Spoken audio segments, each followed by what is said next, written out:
Le grand dialogue. Le grand dialogue de l'émission de débat du studio Tamani sur votre radio. Le grand dialogue. Mesdames et messieurs, bonsoir. Des sujets qui ont dominé l'actualité cette semaine au Mali, 4 ont particulièrement retenu notre attention. L'attaque d'un checkpoint de l'armée malienne, c'était donc mardi dans la région de Tombouctou. L'annonce de la création d'un nouveau groupe politico-militaire dénommé donc l'Alliance nationale pour la sauvegarde de l'identité Peul et la restauration de la justice. Le retour de la confiance entre le Mali et le FMI qui vient de mettre à disposition de Bamako plus de 17 milliards de francs CFA et la création d'un intergroupe parlementaire pour, dit-on, soutenir donc le programme d'activité du président de la République, Ibrahim Boubacar Keïta.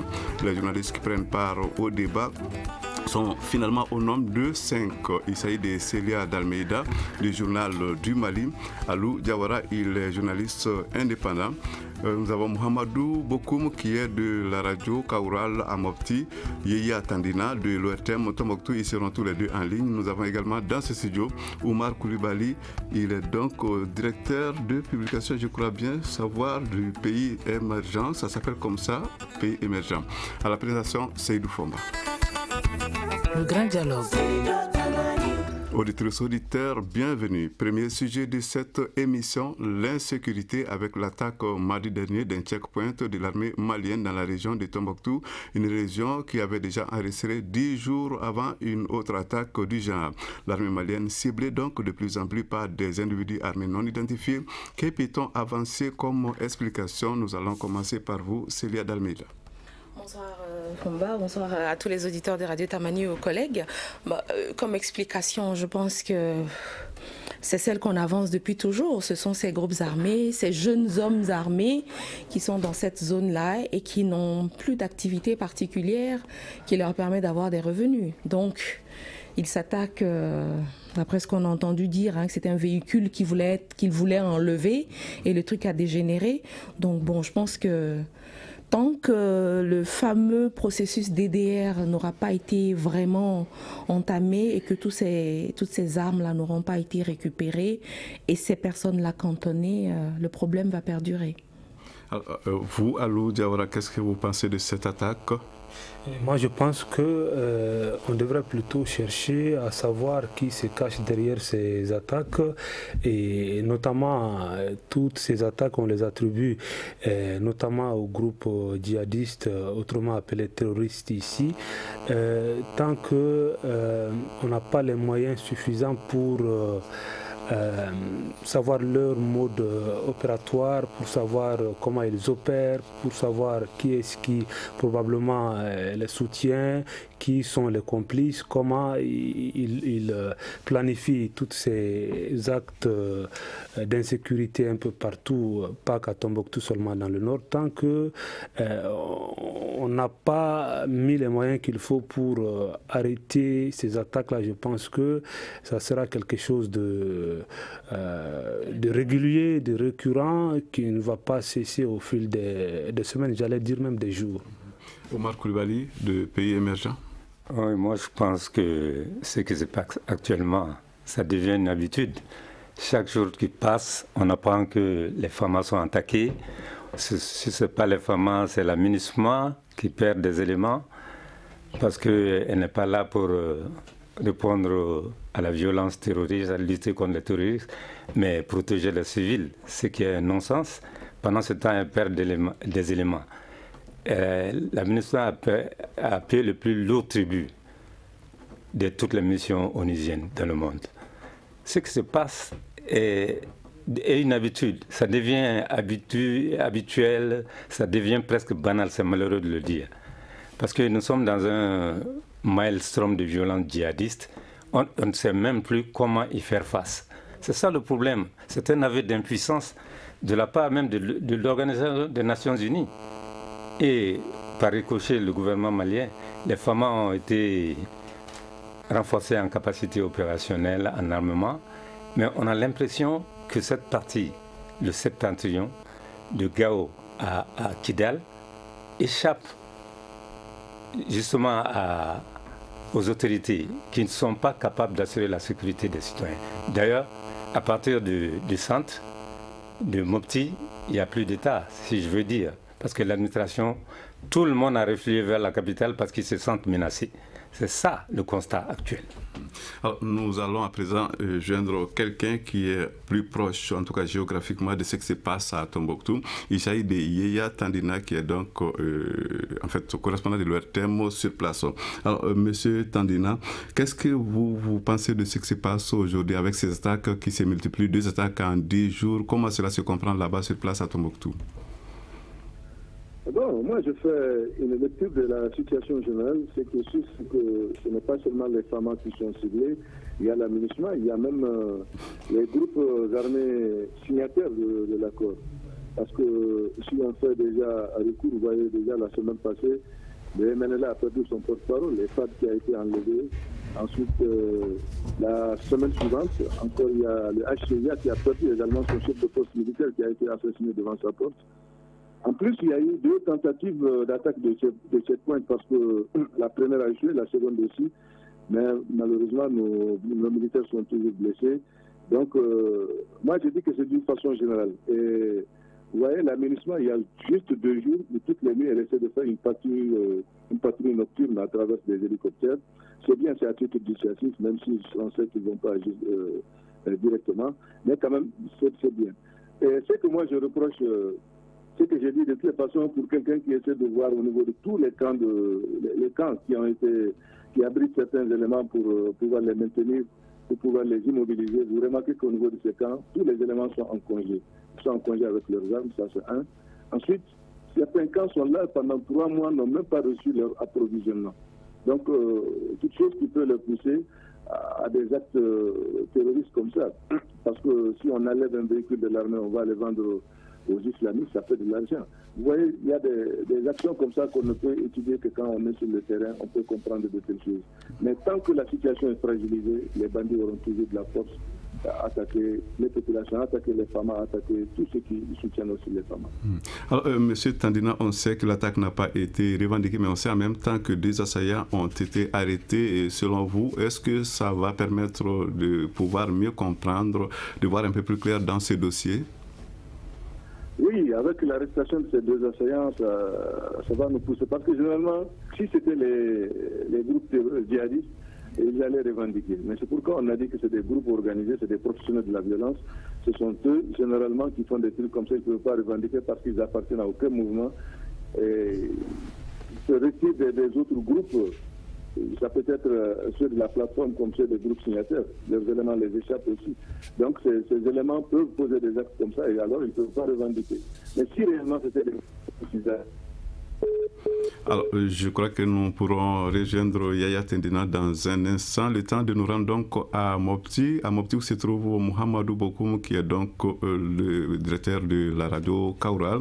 Alors, monsieur Bokoum, vous suivez sans doute de près ce qui se passe dans le Septentrion, notamment ces attaques qui se répètent donc à Tombouctou. Quelle lecture en faites-vous? En fait, moi je dirais que ces attaques sont devenues le quotidien des populations. Tandis que c'est les FAMA ou les éléments de la MINUSMA qui tombent, mais n'oublie pas que surtout c'est les civils qui sont attaqués, les forains qui quittent les marchés pour aller dans l'air véhicule pour attaquer à tout bout de chemin. Donc c'est pour vous dire que ce n'est pas les militaires seulement qui en souffrent, mais surtout les civils qui se trouvent de la région de Gao et de Mopti, précisément dans le dessin intérieur du Niger.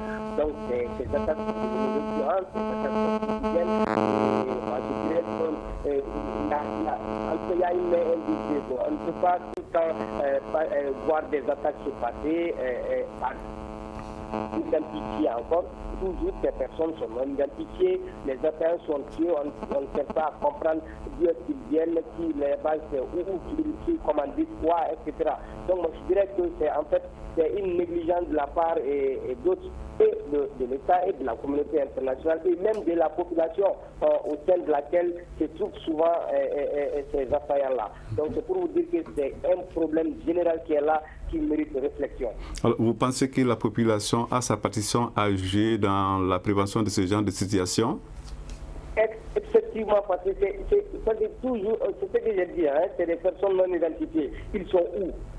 Ils quittent un lieu pour aller attaquer. Moi, je sais que ces gens sont logés à l'intérieur de certaines villes et les populations savent qui ils sont et quoi ils font. Quand tu vois des personnes suspectes, mais malheureusement pour cette population, la plupart des cas, je prends le cas précisément de la région de Mopti, les gens ont peur de les dénoncer pour ne pas aller se faire tuer après. Donc la population a un rôle très important à jouer pour indiquer ces genres de situations. Alors, Célia Dalmeida, vous venez de l'entendre, 2 assaillants quand même ont été arrêtés lors de cette récente attaque le mardi. Est-ce que c'est avec l'implication de la population que cela est arrivé? Vous êtes-vous renseigné à ce sujet? Ah non, j'avoue que non. J'avoue que non. Mais je pense aussi qu'il faut saluer nos forces de défense et de sécurité qui sont de plus en plus armées pour faire face à ce genre de situation. Il est vrai qu'il y a 2 ans, 3 ans, on était très surpris par cette guerre asymétrique qu'on ne connaissait pas et qu'on ne savait pas comment gérer. Au jour d'aujourd'hui, de plus en plus de groupes, d'éléments sont formés et savent comment réagir de manière efficace à ce genre de situation. Donc je pense que c'est vrai certainement que la population agit pour aider du côté du renseignement. C'est très très important. On sent d'ailleurs qu'il y a un ras-le-bol vraiment du côté de la population de Tombouctou qui réagit beaucoup quand ce genre d'activité criminelle se déroule. Donc je pense qu'effectivement, elles doivent, c'est sûr, elles doivent aider les forces en présence avec des renseignements, mais je suis convaincue aussi que c'est la montée en force de la capacité de nos forces armées qui permet aussi ces petites victoires, parce que ce sont des petites, et la bataille est encore très loin d'être gagnée. Alors en 2 minutes, vous, Alou Diawara, dites-nous, il y a certains analystes qui estiment que ces récentes attaques contre les femmes ont une signification politique. Qu'est-ce que vous en pensez? Et ça, je n'en sais rien du tout, mais moi je pense que par là où le bas blesse beaucoup, c'est le problème de renseignement. Et ces femmes aujourd'hui, même si elles sont propulsées un peu en avant, elles ont de plus en plus de moyens, les formations viennent, elles sont mises en confiance, mais il y a un problème d'information et de renseignement qui se situe à leur niveau, à savoir les populations ont du mal à leur donner des informations, toutes les infos qu'elles ont, par peur de représailles. On a vu au fil de les 6 derniers mois, quelques personnes ont quand même été tuées, assassinées, parce que ces personnes-là étaient soupçonnées d'être des complices, des informateurs de tel ou tel groupe. Donc il y a ce phénomène-là qui empêche vraiment les populations de coopérer pleinement, pas qu'au sein des forces maliennes seulement. Et je me rappelle bien récemment, le général chef d'état-major de la force MINUSMA disait il y a quelques semaines que le véritable souci qu'ils ont aujourd'hui, c'est le souci de coopération en matière d'information et de renseignement, aussi bien de la part des groupes signataires de l'accord, mais aussi de la part des populations. Chose curieuse, il a même souligné que ceux-là, les forces avec lesquelles la MINUSMA coopère déjà, que cette coopération en matière d'information était faible, à savoir Barkhane et la force malienne. Donc c'est dire que c'est vraiment un véritable problème tant qu'on ne s'y attaque pas à la racine. Il est fort probable que les attaques vont continuer dans les prochaines semaines, voire dans les prochains mois. Studio Tamani, la suite de ce débat dans un instant. Vous écoutez Studio Tamani, votre avis nous intéresse. Écrivez vos commentaires et suggestions sur la page Facebook et dialoguez avec nous. Studio Tamani, c'est aussi les réseaux sociaux. Nous abordons une nouvelle à présent, une nouvelle qui a fait le tour des rédactions en début de semaine. Il s'agit de la création d'un nouveau groupe politico-militaire, l'Alliance nationale pour la sauvegarde des peuples et la restauration de la justice.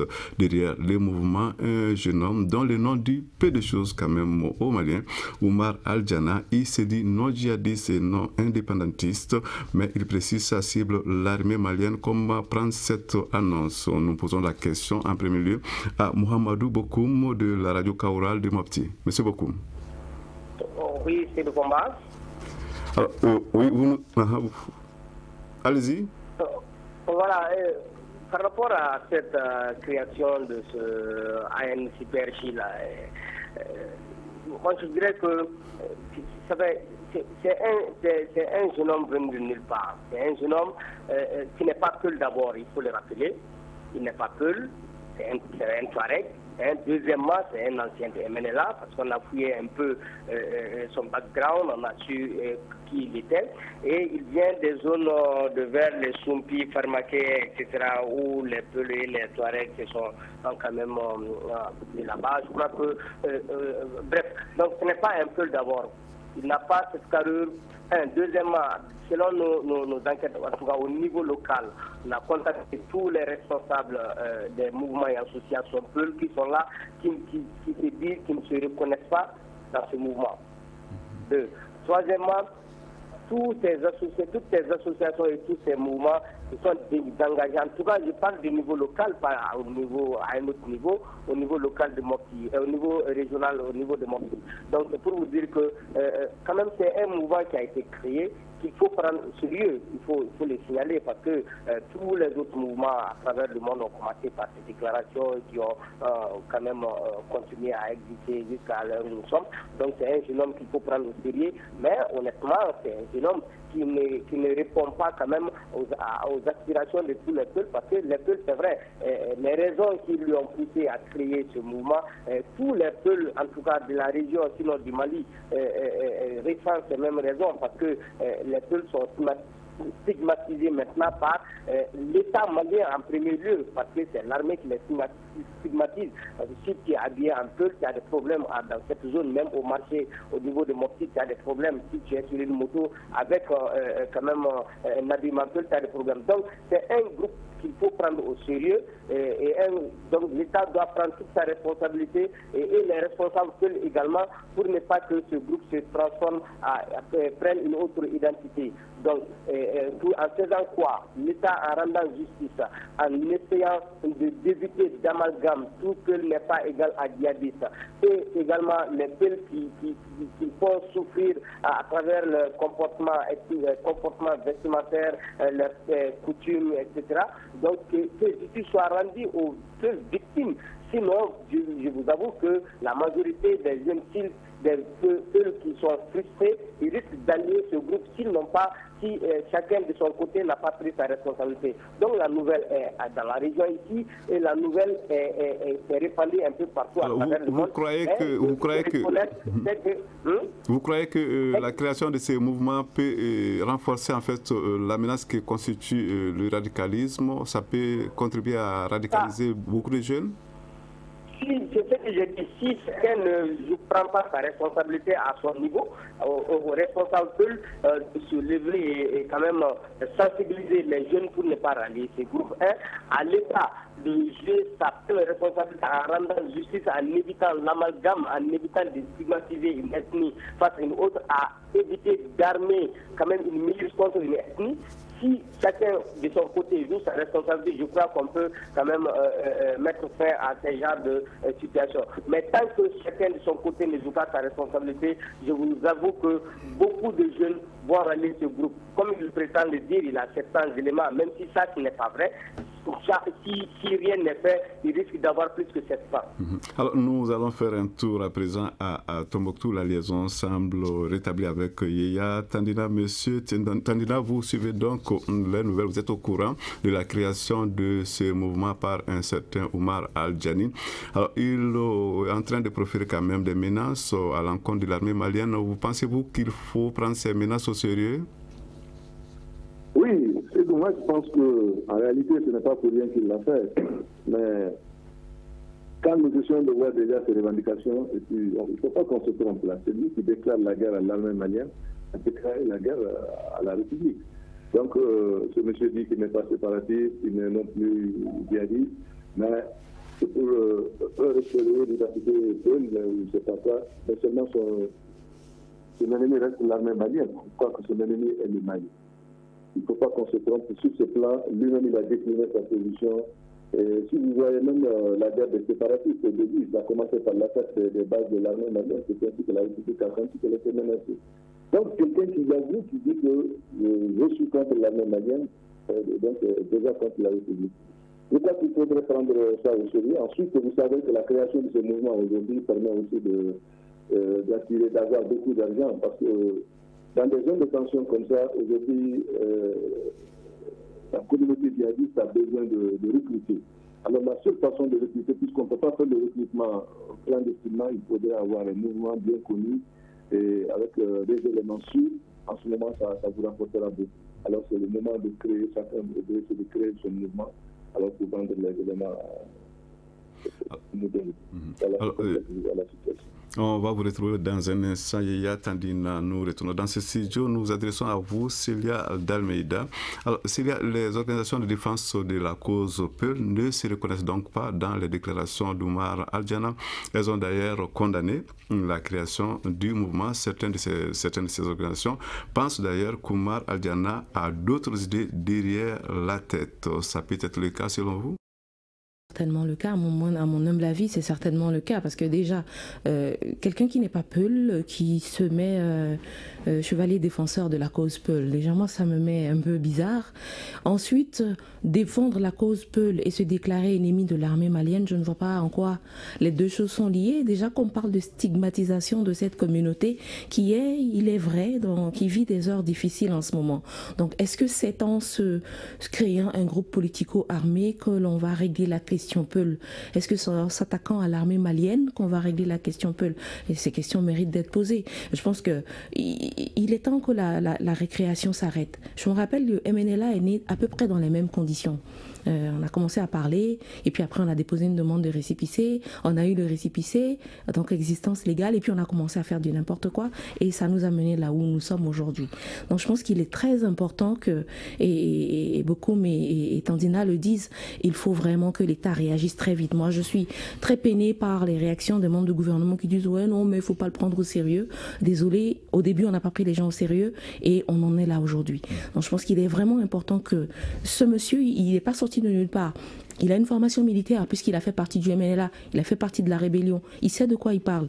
Et il est vraiment important que les Peuls, déjà, c'est vrai, ils l'ont dit, mais qu'ils fassent attention pour que justement, en utilisant leur cause, ils n'aillent pas au contraire à les enfoncer davantage et que l'État prenne ses responsabilités pour que ce truc soit tué dans l'œuf dès maintenant, parce que sinon, on risque de se retrouver, on a peut-être fini avec le cycle des rébellions Touareg, il ne faut pas qu'on rentre dans le cycle des rébellions Peuls, quoi.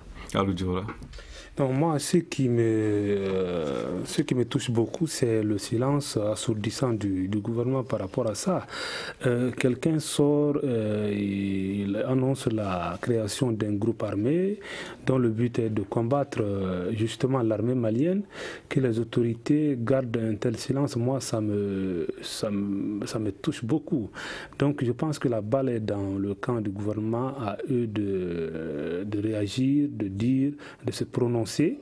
Je sais, même si ils sont en train de préparer une action sur le terrain, cela ne devrait pas empêcher une première sortie, parce que on a vu qu'avec de tels groupes, comme Célia vient de le dire, que le MNLA est né dans des conditions comme ça, c'est des groupes qui savent aussi maîtriser la communication. Donc même si l'autorité aujourd'hui prépare une action sur le terrain, ne serait-ce qu'au plan communicationnel, l'autorité se devait de réagir avec fermeté et de se faire entendre par rapport à ça. Parce que la guerre, c'est aussi communicationnel. Donc moi, je suis vraiment peiné du silence de l'autorité. Ne serait-ce que pour rassurer la population, pour dire aux gens, on a la situation en main, il ne faut pas que vous inquiétiez, on est en train de prendre des dispositions. Mais là, on ne dit rien.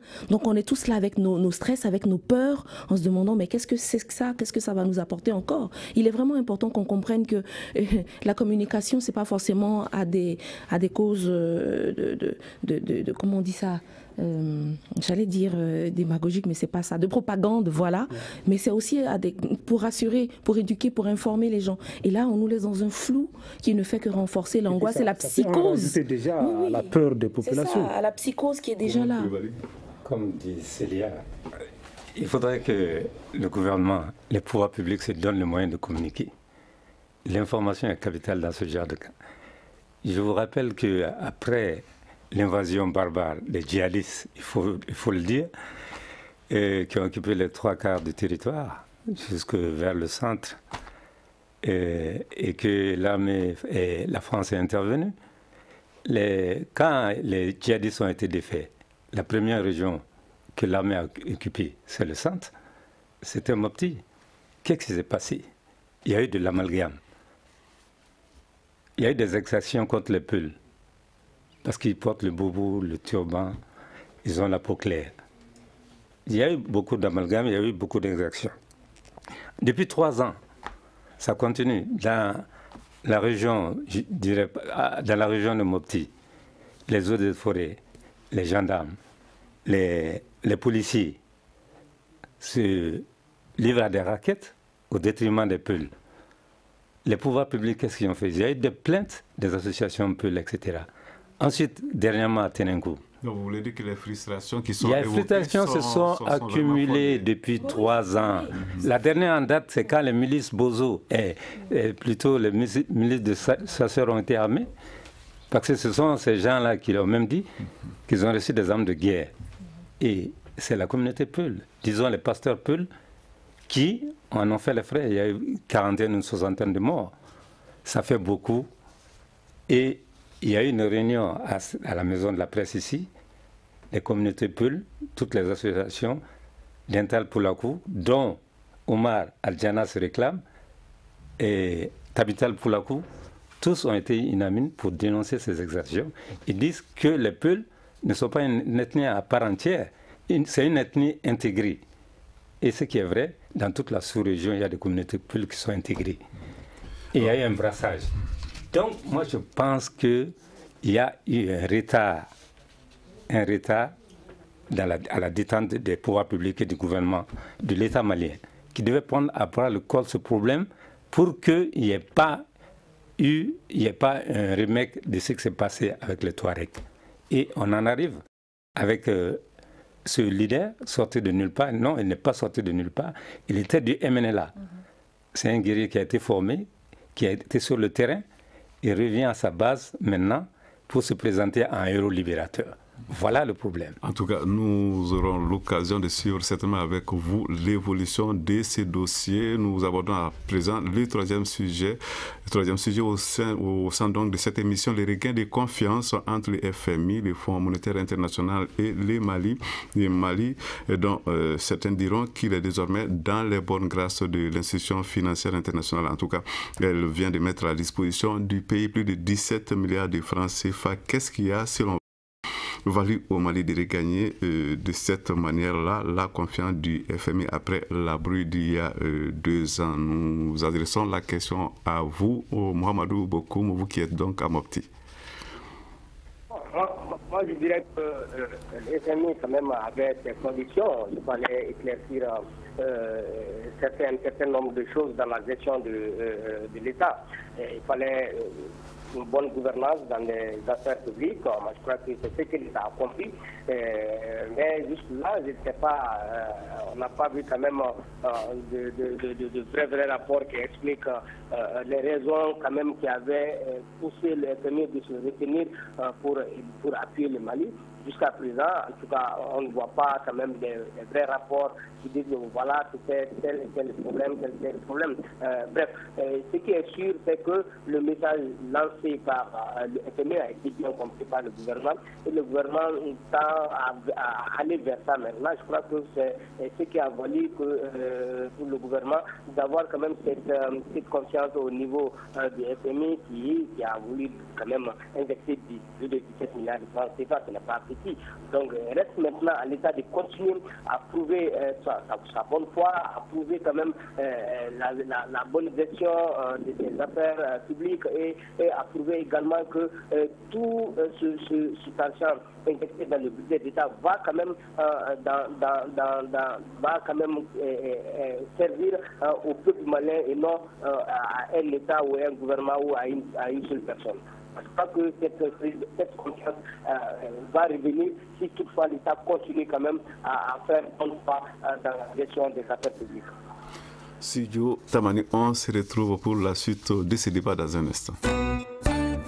Une réaction, un avis, un commentaire. Réagissez sur la page Facebook de Studio Tamani et restez connectés avec nous. Studio Tamani sur les réseaux sociaux pour vous faire entendre. Je le disais, le troisième sujet que nous abordons donc dans cette émission, c'est le regain de confiance entre le FMI, le Fonds monétaire international, et le Mali. Nous allons maintenant nous rendre à Tombouctou pour retrouver Yaya Tandina de l'ORTEM Tombouctou.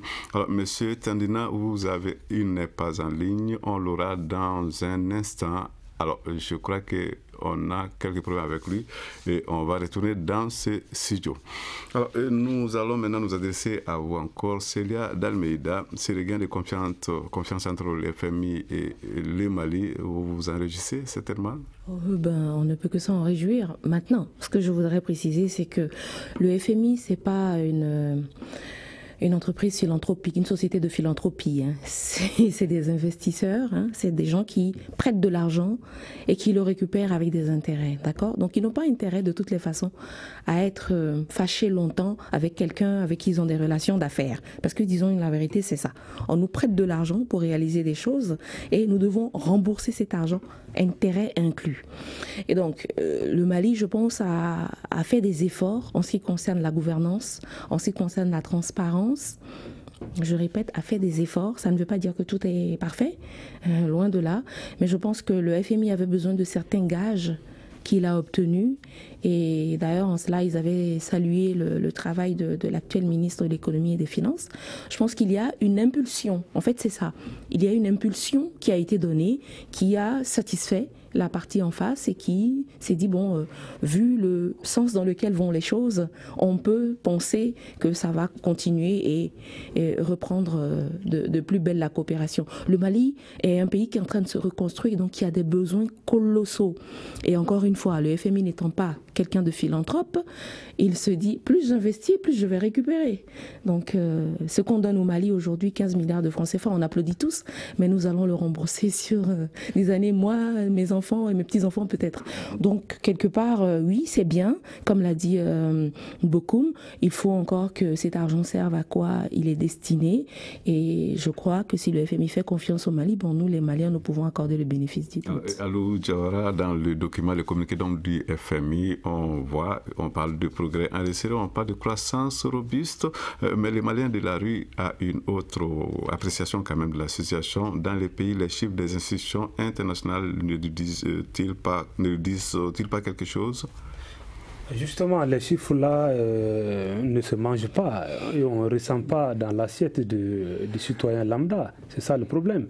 Donc, si je pense que c'est une sphère macroéconomique entretenue entre le FMI et les États, et totalement au-dessus des populations qui n'y prennent pratiquement rien, pas plus que ces populations-là ne voient les retombées de ces décaissements au fil des ans dans leur assiette. Donc moi, je pense que de décaissement en décaissement, comment se traduit ce décaissement en réalité dans l'assiette des gens, dans le panier de la ménagère, je pense que c'est ça la question qui mérite d'être posée. Et l'autre élément que je souhaite ajouter, c'est que le FMI, elle l'a dit, prête, mais il y a également des conditionnalités.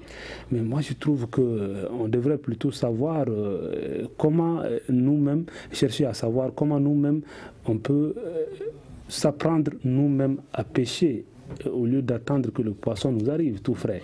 Donc c'est un peu ça. Donc ils entretiennent ces prêts-là, c'est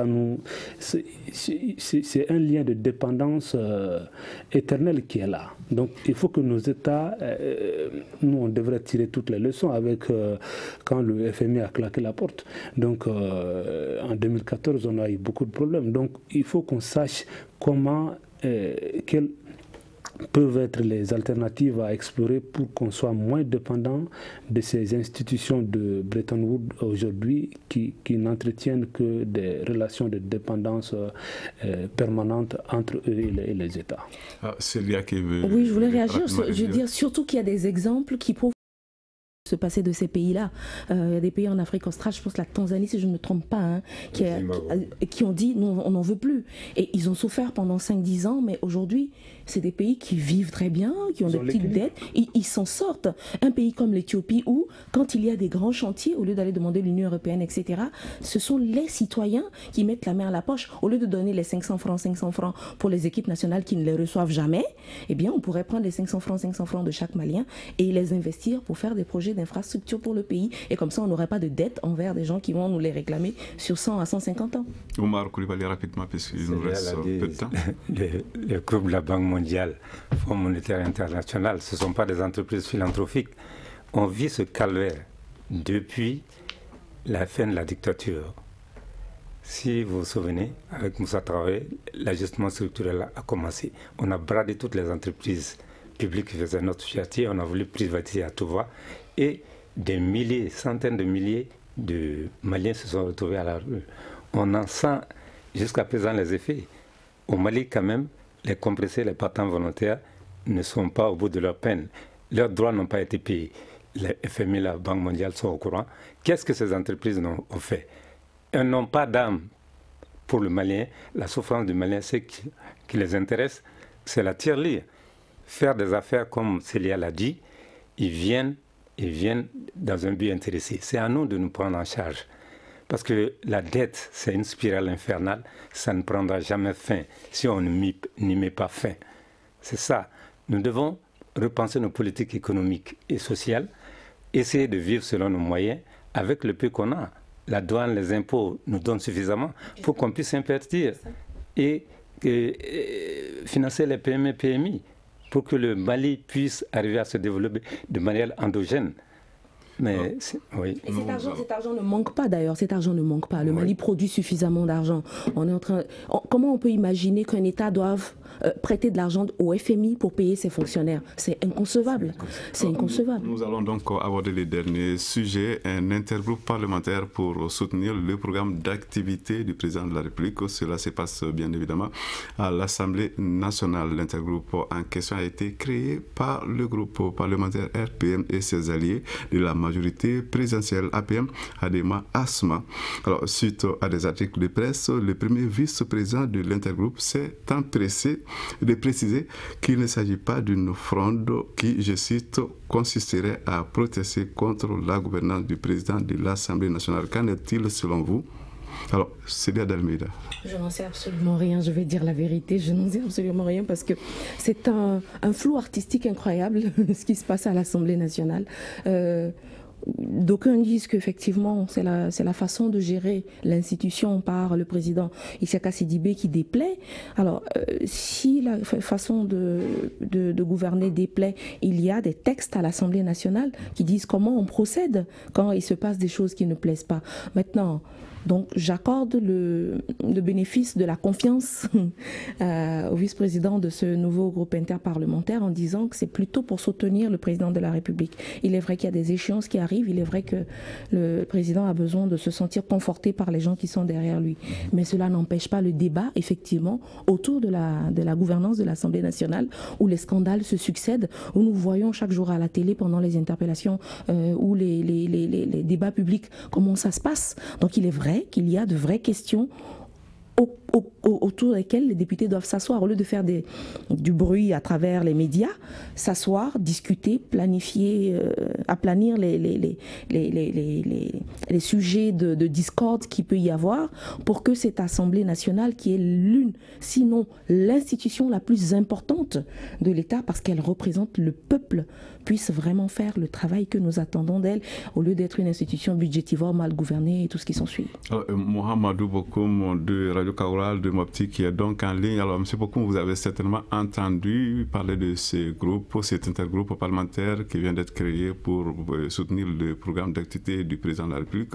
Vous, personnellement, qu'est-ce que vous en pensez? Bon, en tout cas, moi, je suis un peu confus, hein, parce que déjà, le groupe qui était là, c'était pour soutenir les actions du président de la République, soutenir ce projet de loi, etc., etc.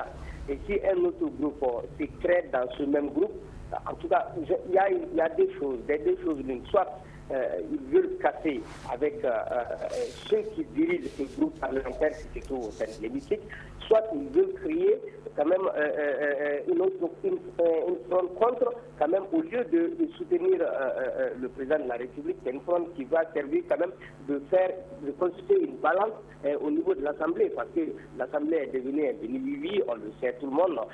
Excusez-moi, c'est de mon point de vue, toute loi qui vient, même si ça n'arrange pas le peuple, la majorité vote, peut-être qu'il y a des options.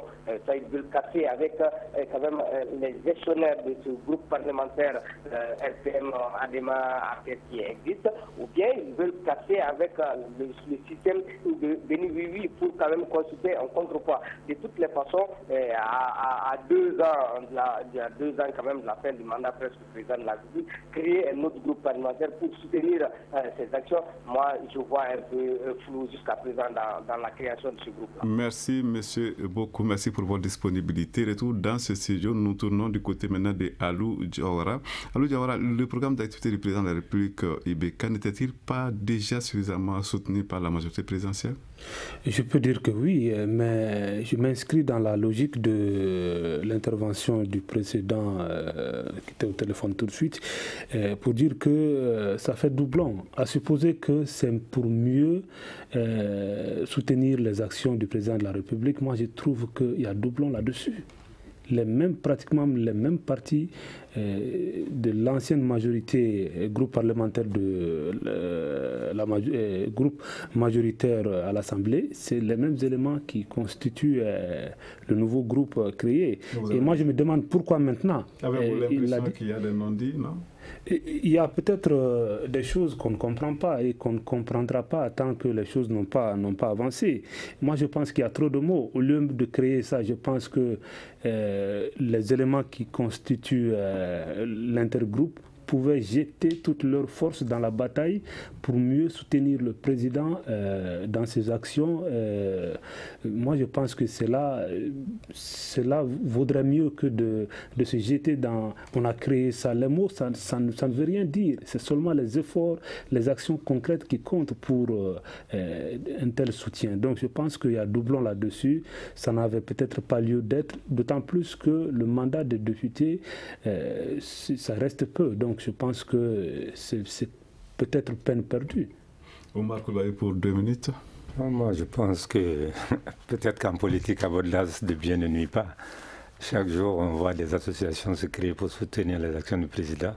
À l'Assemblée, c'est un autre groupe interparlementaire qui naît. Peut-être que l'autre groupe était plus mou, à leur avis, raison pour laquelle ils ont formé un groupe plus pugnace, pour montrer leur détermination à soutenir le président de la République à un tournant crucial de son mandat. C'est possible. Ou bien ce groupe a été formé en réaction à la gestion calamiteuse du président de l'Assemblée nationale, auquel cas il y a anguille sous roche. On va attendre le développement.